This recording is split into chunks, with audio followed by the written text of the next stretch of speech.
although not here in the last few minutes, here I get the assumption that people say, where is this money going to come from?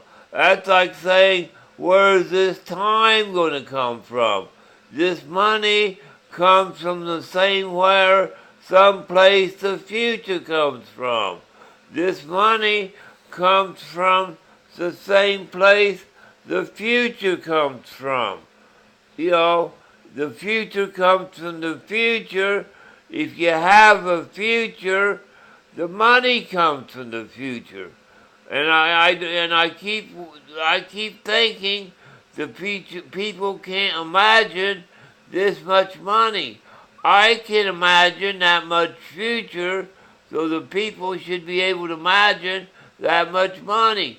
If you can imagine 250 million people in America, each needing $100,000 house, each needing a $30,000 car, each needing to feed, if there's like 4 or 5 people in a family with one breadwinner, each needing to like a grocery list of like $200 a week. That's how much the need is. In order to have a need, you got to be able to fill it. If you got that much of a need to fill, then you should be able to fill it. So I want to fill the need. So if you got a need to fill, I want to fill it. And in order to fill the need, you got to have a way to fill it. So you got this time coming up. You got the time coming up with a need. You got this clock running with this need coming up.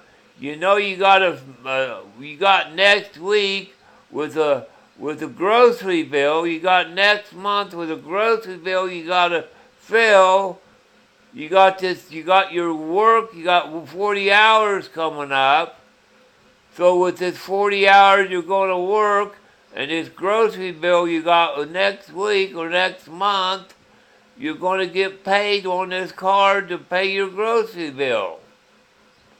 And I know I get people that don't understand how it's going to work, but it will work.